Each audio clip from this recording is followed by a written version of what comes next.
Monzón, junto al río Cinca y Sosa, es la capital de la comarca del Cinca Medio.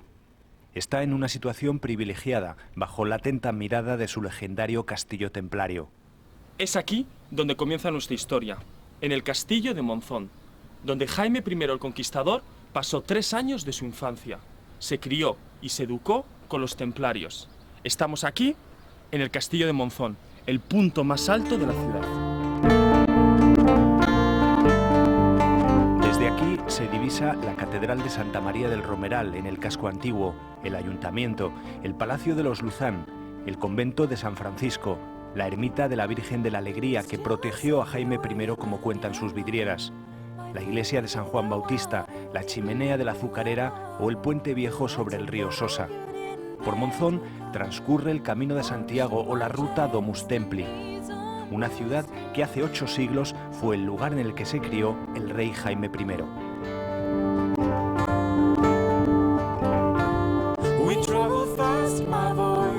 La infancia de Jaime I está unida a esta fortaleza.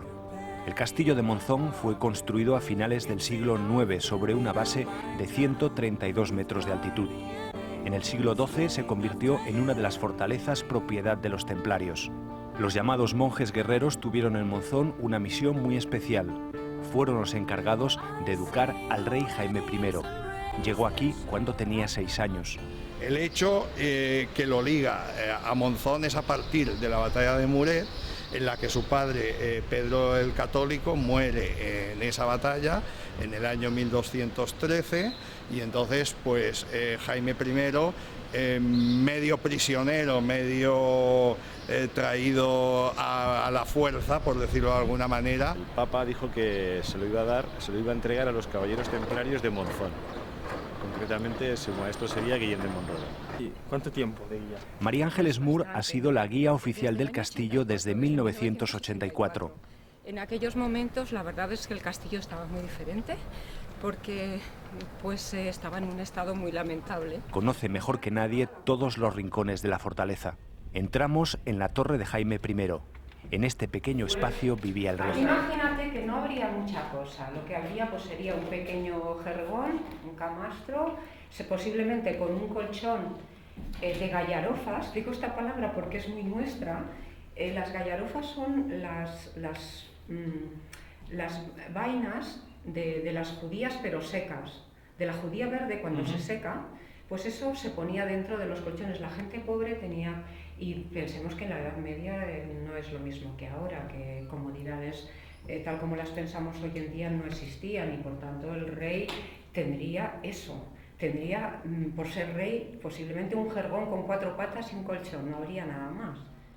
Una estancia marcada siempre por la dureza de la educación templaria. A él le enseñaban lo que era ya una vida dura, una vida preparada pues para la lucha, pues para la responsabilidad de rey, y por tanto él tenía que cumplir todo lo que los templarios estaban cumpliendo. Supongo que tendría que rezar a las horas canónicas, tendría que comer siguiendo la regla del temple. En esa educación pues van a entrar, digamos, conceptos más teóricos sobre temas religiosos, sobre cómo estaba la situación territorial de la corona de Aragón, pero también se le prepara para el uso de las armas. Aunque enseguida le tratarían de inculcar la responsabilidad que le correspondía como futuro rey, pero él tenía sentimientos como niño, y eso estaría ahí pues presente, y tendría sus contradicciones como tienen, y querría salir a jugar, lo que le interesaría, y en algún momento pues se comportaría como un niño y no obedecería, y por eso se escapa también. Todo eso entra un poco en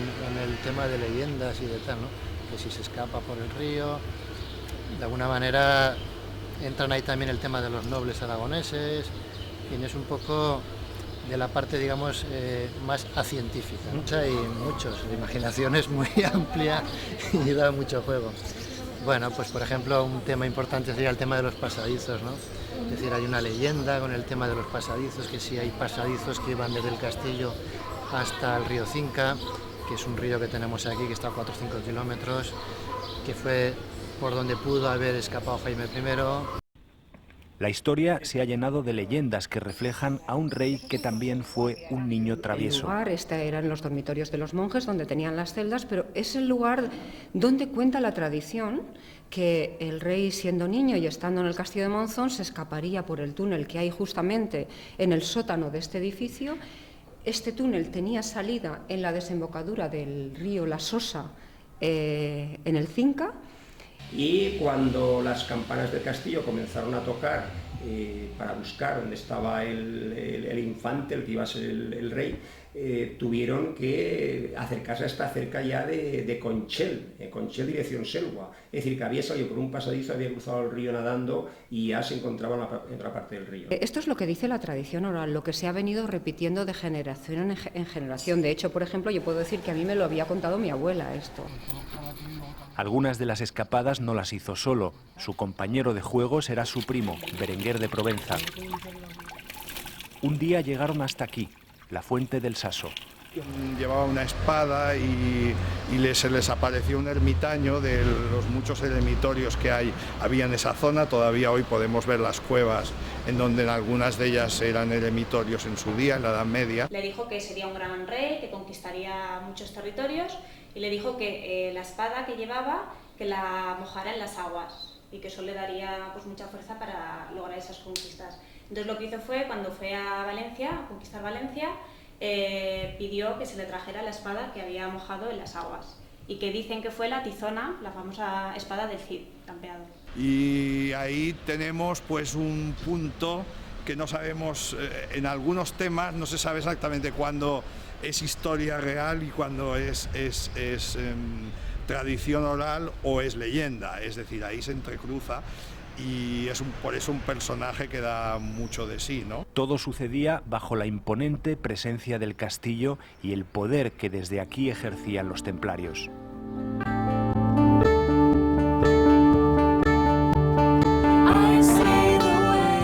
El castillo de Monzón fue el último bastión de la orden, en el que se refugiaron los últimos templarios antes de su caída el 24 de mayo de 1309. Hola, ¿qué tal? ¿Qué sabéis? José Antonio Adel, historiador, es el director del Centro de Profesores de Monzón. Ha investigado durante años la forma de vida que llevaban los templarios. No olvidemos que en la organización de los templarios hay un gran maestre, que el gran maestre pues, muchas veces reside en Jerusalén hasta que los tantos lugares son tomados por los musulmanes, entonces residirá en Malta, en París, en otros puntos. El gran maestre únicamente dependía del Papa. Por debajo de él, en cada territorio hay un maestre. Y después, debajo de él están todos los comendadores. Bien, de los comendadores que hay en cada casa, por ejemplo, aquí tenemos Chalamera, en Chalamera solamente estaba el comendador y 5 templarios, en Monzón teníamos 40 templarios, eran buenos prestamistas, también había un tema asistencial, es decir, que ese aspecto religioso sí que queda patente en esa ayuda que hacían a personas más necesitadas. Se sabe, por ejemplo, que la vida de los templarios era una vida muy severa, no olvidemos que, por ejemplo, pues, tenían prohibido juegos como puede ser el ajedrez, estaba prohibido, por ejemplo. No sabemos si a Jaime precisamente lo educarían también en alguno de estos juegos, porque él iba a ser rey. Sí que es verdad que jugaba mucho con su primo, que a veces escapaba del castillo, eso tenemos constancia, pero por lo demás de suponer que haría la misma vida que los templarios. Entonces, los templarios en su organización tenían unos días a la semana, 3 días a la semana, por ejemplo, podían comer carne, otros días no comían carne, aunque estaban bien alimentados porque no olvidemos que en muchas ocasiones pues, estaban al servicio del rey, eran monjes y guerreros, tenían que estar preparados para la guerra y salvo que estuvieran enfermos, pues tenían que llevar una disciplina muy rígida, que empezaba ya antes del amanecer con las oraciones, luego también había los cuidados propios de lo que sería pues las caballerizas del propio castillo. Luego también tenían que salir en los pueblos de la encomienda, de alguna manera, pues, ¿no?, para cobrar sobre todo diezmos, primicias. Bueno, y no olvidemos incluso que en esta época pues ellos se preocupan también de construcción de acequias, de que lleguen los primeros riegos a algunas tierras. Sí que acumularon mucho poder, porque no olvidemos que incluso muchas veces prestaron dinero. Justamente cuando empieza su persecución en Francia es por eso, porque el rey está endeudado con ellos. Entonces, claro, ¿qué es lo que hace Felipe el Hermoso, el rey francés? Pues él se da con su ministro Nogaret, se dan cuenta que justamente están en bancarrota. Entonces, lo primero, expulsión de los judíos, cuando aquí en España se van a expulsar ya en época de los Reyes Católicos. Lo segundo, saben que si todos los bienes de la orden templaria pasan a la corona, pues la corona se va a enriquecer y podrá seguir pagando esas guerras. Con la marcha de los templarios, el castillo empezó a cambiar hasta convertirse en lo que vemos ahora. La torre del homenaje es árabe.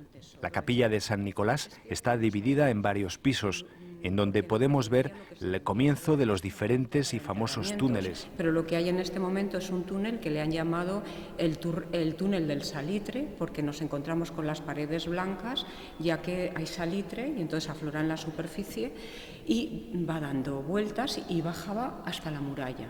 Pero la tradición oral, que esto sí que es interesante, dice que desde este túnel se podía ir en 3 direcciones. Se podía bajar a la Plaza Mayor, se podía bajar a Santa María, la parte del claustro, y también hacia la otra montaña. Son en total 5 edificios independientes: la capilla de San Nicolás, la torre del homenaje, la sala capitular, los dormitorios y la torre de Jaime I. Un edificio destaca desde la colina, la concatedral de Santa María. Ahí el rey reunió a las primeras Cortes de Aragón. En Monzón se organizaron varias Cortes de la Corona de Aragón, aunque no las primeras en Europa, ya que estas se celebraron en León en 1188 por Alfonso IX. El periodista Antonio Martín es también el guardián de las llaves de la catedral. Con él entramos en un templo románico del siglo XII que en tiempos de Jaime I se transformó en un espacio de debate y de toma de decisiones políticas. Y se celebraron continuadamente o alternativamente cuando eran convocadas hasta Felipe IV. Presidían aquí en este altar mayor, salían desde la sacristía. Acudían representantes de los 3 brazos. Y por un lado teníamos representantes de Aragón, de Cataluña y de Valencia. Incluso en algunas ocasiones las Cortes se hacían por separado. Se hablaba catalán y valenciano, naturalmente. Y los aragoneses se distribuían los unos en unos sitiales y los otros en otros. Y allí se decidían pues, las cuestiones tanto políticas como económicas. Quiere decir que aquí se trataban los asuntos propiamente de la corona. Se firmaron las conquistas. Se celebraban allí dentro de la iglesia de Santa María, las Cortes. No confundirlo, porque a veces se dice que se celebraban en el castillo no. En todo caso, en el castillo lo que había reuniones del Consejo Real, de los consejeros reales que se reunían ahí. Se trataban asuntos relacionados con Europa. Por ejemplo, había muchos contenciosos, sobre todo con Francia. Siempre estaban en disputas sobre pasos fronterizos, sobre todo en los Alpes, en los Pirineos. La época más esplendorosa, de todas maneras, de las Cortes de la Corona de Aragón fueron cuando Carlos I y su hijo Felipe II se fijaban en todas las leyes como ahora se fijan en la comunidad autónoma aragonesa o en las Cortes de Madrid, las Cortes centrales. Jaime I pasará a la historia como el fundador de los Países Catalanes, como el primer rey europeo que encarga la escritura de una memoria y una crónica. Un personaje atractivo, valiente, marcado por la batalla y por una infancia que está unida a esta ciudad y a este castillo.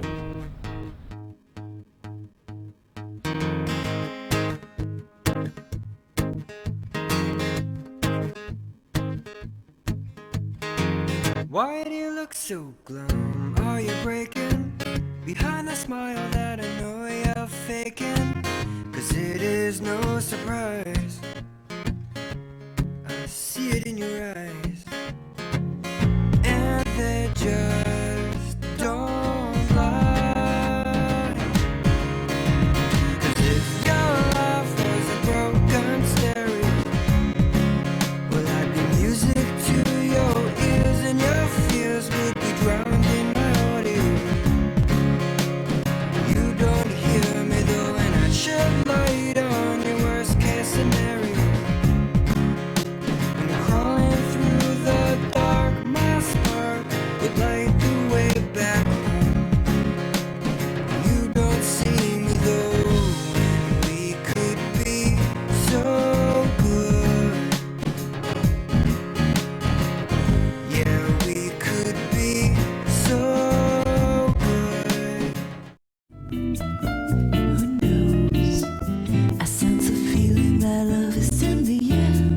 Monzón es el castillo. La gente cuando eso se acuerda del castillo. Emblema de Monzón. Yo que me levanto y lo veo, lo primero. El castillo de Monzón me gusta mucho, por ejemplo. Me significa mucho porque me he criado aquí como aquel que dice, y para mí es mucho. Monzón es muy grande. El Monzón es, junto con la ermita, lo más representativo. Es el recuerdo del pasado.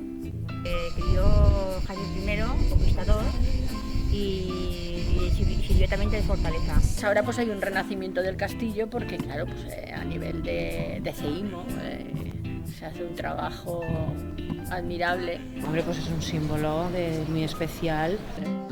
Te quiero, Monzón, te quiero. Te llevo dentro del alma. Recorro los 4 puntos de tus increíbles rutas.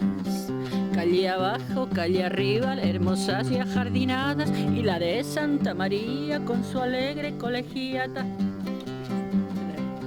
Te quiero, Monzón, te quiero. Te llevo dentro del alma. Recorro los 4 puntos de tus increíbles rutas. Calle abajo, calle arriba, hermosas y ajardinadas, y la de Santa María con su alegre colegiata.